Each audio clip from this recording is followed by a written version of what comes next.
बात करो कि भाई चुप चला के बात ना करो इसके बाद। अस्सलाम वालेकुम। बिस्मिल्लाहिर्रहमानिर्रहीम। अस्सलाम वालेकुम। अस्सलाम वालेकुम। बिस्मिल्लाहिर्रहमानिर्रहीम।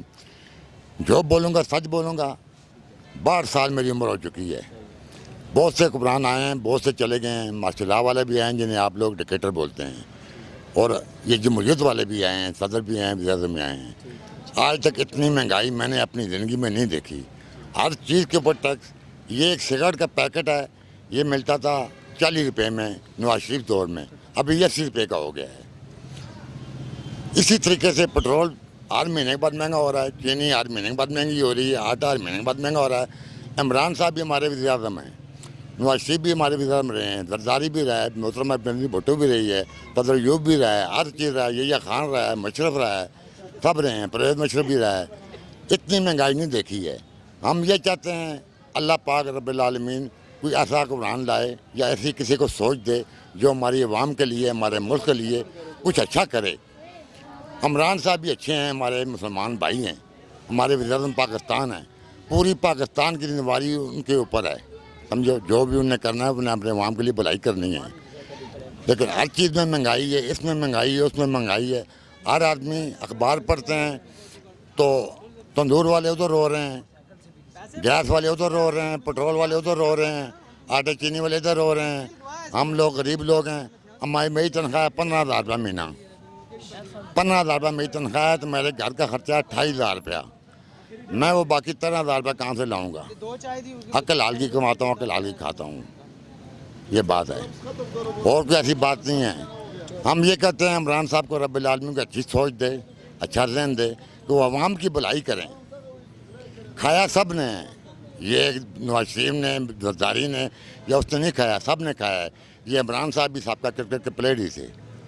इनके मैच जो फंक्शन नहीं हुए हैं, क्या किसी ने पढ़ा नहीं है, देखा नहीं है, सब कुछ है। उन चीज़ों को छोड़ दो। जो आदमी सीट पे बैठा है, कुर्सी पे बैठा है, उसे सोचना चाहिए मैं मुल्क की अवाम का नुमाइंदा हूँ, अवाम ने मुझे वोट दी है, 2/3 अक्सरियत दी है, इसका कुछ हल भी कोई करूँ ना।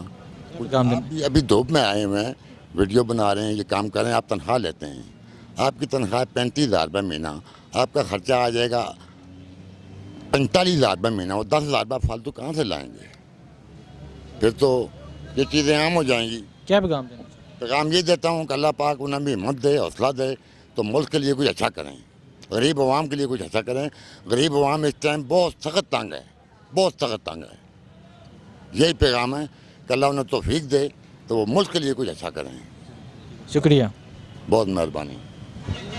دغه په باره کې موږ دا یایغه چې کیمیو چې روسیغه مشته منګایی چاګه کوارشه چې کیږي کنه خو د عمران خان سره خلی نه دو چې غشوي چې د عمران خان سره منګایی دو کنه کیمیو حکومت چې روغلای دایغه د خپل مطابق د منګایی دو ریټینا چې کړی دي کیمیو روغلای دای نو شایر پر روغلای د منګایی چاګه دو هغه نو ورسنه زرداری اسف زرداری روغلای دای پرشي کې منګایی روغلی دو کنه اس عمران خان روغایغه بیا چې منګایی راغلی دو اوس عمران خان ول دا غنه لیدل د څنګه لبادو طول آر حکومت سے دائی منگائی کو پرشی بند ٹیکس نہ لگائی.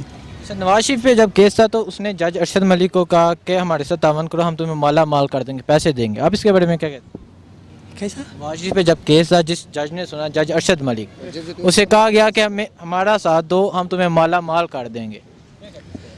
په دا باندې د پویش ولا دا په دا باره کې مش خو دمر نه پیږي، خو دمر پیږي چې دا په د باندې د باو د واجنه د سلیب وکړل سره چې په د باندې د باو وکړه خو شوی غ واجنه د داسې پیسې له ته ورو ولې کنه دغه مش ته پته نه لګي، خو رسته به پته ولګي.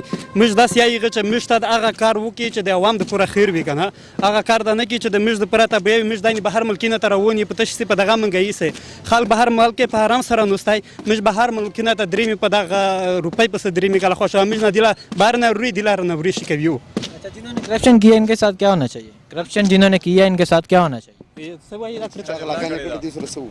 چچا غا کړي دی غلطای کړي دی دغه سره دا وکړه دا د گرفتار شي، دا د ونی ول شي، دا د جلینا تعبیر کړی شي کله خو شو یو قانون دا جوړ شي، یو نظام دا جوړ شي، په قانون باندې په غا باندې گرفتار کړی دا شي، سازو دا وته ملاو شي چې کوم خلک د حکومت سره د وطن سره نو وفاداری کو او وفادار خلک دا ورچک شي، هغه نو وفاداری خلک دا ونی تی جلینا ته وتري.